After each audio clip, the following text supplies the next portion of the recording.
राधे राधे दोस्तों, जय श्री कृष्णा। स्वागत है आप सभी का आपके चैनल लड्डू गोपाल प्यारो 06 में।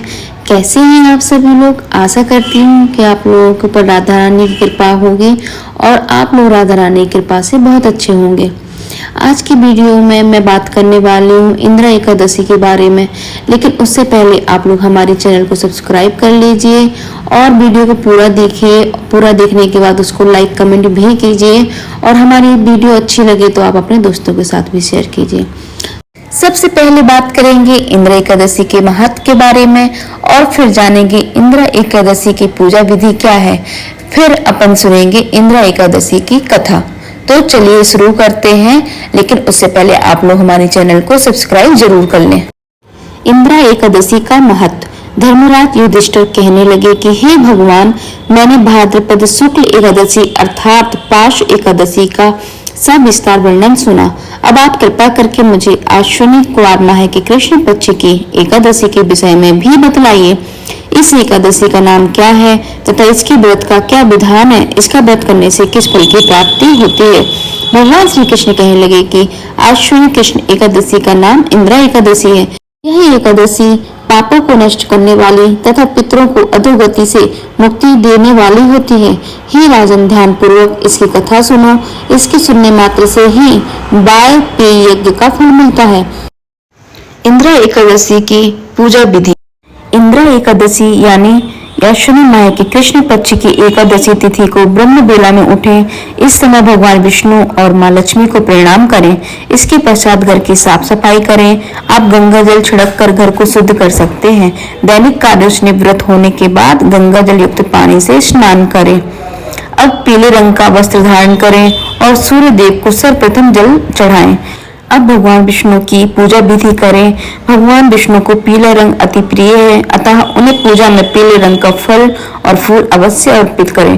पूजा के समय विष्णु चालीसा का पाठ और मंत्र जाप करें। अंत में आरती कर सुख समृद्धि और धन वृद्धि की कामना करें। दिन भर उपवास रखें। संध्या काल में आरती अर्चना कर फलहार करें। अगले दिन पूजा पाठ के पश्चात व्रत खोलें। अब शुरू करते हैं इंदिरा एकादशी की व्रत कथा।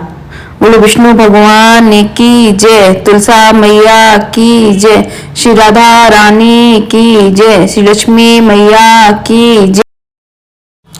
प्राचीन काल में सतयुग के समय में महेशमती नाम की एक नगरी में इंद्रसेन नाम का एक प्रतापी राजा धर्म पूर्वक अपनी प्रजा का पालन करते हुए शासन करते थे। वह राजा पुत्र, पौत्र और धन आदि से संपन्न और भगवान विष्णु के परम भक्त थे। एक दिन जब राजा सुखपूर्वक अपनी सभा में बैठे थे तो आकाश मार्ग से महर्षि नारद उतरकर उनकी सभा में आए। राजा उन्हें देखते ही हाथ जोड़कर खड़े हो गए और विधि पूर्वक आसन दिया। सुख से बैठकर मुनि ने राजा से पूछा कि हे राजन, आपके सातों अंग कुशल पूर्वक तो हैं, तुम्हारी बुद्धि धर्म में और तुम्हारा मन विष्णु भक्ति में तो रहता है। देवर्षि नारद की ऐसी बातें सुनकर राजा ने कहा, हे महर्षि, आपकी कृपा से मेरे राज्य में सब कुशल है तथा मेरे यहाँ यज्ञ कर्मादि सुकृत हो रहे हैं। आप कृपा करके अपने आगमन का कारण कहिए। तब ऋषि कहने लगे कि हे राजन, आप आश्चर्य देने वाले मेरे वचनों को सुनो। मैं एक समय ब्रह्मलोक से यमलोक को गया। वहां श्रद्धा पूर्वक यमराज से पूजित होकर मैंने धर्मशील और सत्यवान धर्मराज की प्रशंसा की। उसी समय यमराज की सभा में महान ज्ञानी और धर्मात्मा तुम्हारे पिता को एकादशी का व्रत भंग होने के कारण देखा। उन्होंने संदेशा दिया, सो मैं तुम्हें कहता हूँ। उन्होंने कहा कि पूर्व जन्म में कोई विघ्न हो जाने के कारण मैं यमराज के निकट रह रहा हूँ। सो हे पुत्र, यदि तुम अश्विनी कृष्ण इंदिरा एकादशी का व्रत मेरे निमित्त करो तो मुझे स्वर्ग की प्राप्ति हो सकती है। इतना सुनकर राजा कहने लगे कि हे महर्षि, आप इस व्रत की विधि मुझसे कहिए। नारद जी कहने लगे, अश्विनी माह की कृष्ण पक्ष की दशमी के दिन प्रातः काल श्रद्धा पूर्वक स्नादि से निवृत्त होकर पुनः दोपहर को नदी आदि में जाकर स्नान करें। फिर श्रद्धा पूर्व पितरों को श्राद्ध करें और एक बार भोजन करें। प्रातः काल होने पर एकादशी के दिन दातून आदि करके स्नान करें। फिर व्रत के नियमों को भक्ति पूर्वक ग्रहण करता हुआ प्रतिज्ञा करें कि मैं आज संपूर्ण भोगों को त्याग कर निराहार एकादशी का व्रत करूंगा। हे अच्युत, हे पुंडरीकाक्ष, मैं आपकी शरण हूँ, आप मेरी रक्षा कीजिए। इस प्रकार नियम पूर्वक शालिग्राम की मूर्ति के आगे विधि पूर्वक श्राद्ध करके योग्य ब्राह्मण को फलाहार का भोजन कराएं और दक्षिणा दें। पितरों के श्राद्ध से जो बच जाए उसको सूंघकर गौ को दे और धूप, दीप, गंध, पुष्प, वैद आदि सब सामग्री से ऋषिकेश भगवान का पूजन करें। रात में भगवान के निकट जागरण करें। इसके पश्चात द्वादशी के दिन प्रातः काल होने पर भगवान का पूजन करके ब्राह्मण को भोजन कराएं। भाई बंधुओं, स्त्री और पुत्र सहित आप भी मौन होकर भोजन करें। नारद जी कहने लगे कि हे राजन, इस विधि से यदि तुम आलस्य रहित होकर इस एकादशी का व्रत करोगे तो तुम्हारे पिता अवश्य स्वर्गलोक को जाएंगे। इतना कहकर नारद जी अंतर ध्यान हो गए। नारद जी की कथा अनुसार राजा द्वारा अपने बांधवों तथा दासों सहित व्रत करने से आकाश से पुष्प वर्षा हुई और उस राजा का पिता गरुड़ पर चढ़कर विष्णु लोक को गया।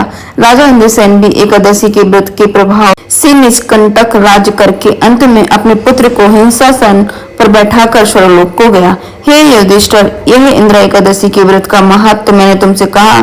इसे पढ़ने और सुनने से मनुष्य सब पापों से छूट जाते हैं और सब प्रकार के भोगों को भोगकर वैकुंठ को प्राप्त होते हैं। बोलो विष्णु भगवान की जय।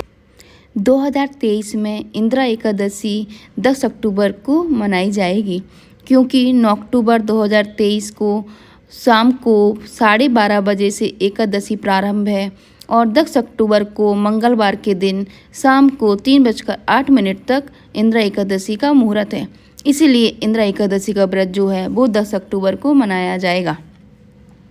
यही एक एकादशी ऐसी है जो हमारे पितरों को समर्पित है। आप लोग इंदिरा एकादशी का व्रत रखें और सुख समृद्धि को प्राप्त करें। जय श्री कृष्णा, राधे राधे। यदि आप लोगों को हमारी वीडियो अच्छी लगी हो तो आप लोग हमें सपोर्ट करें और हमारी चैनल को अभी तक सब्सक्राइब नहीं किया है तो आप लोग सब्सक्राइब कर लीजिए और लाइक कमेंट भी कीजिए। जय श्री कृष्णा, राधे राधे।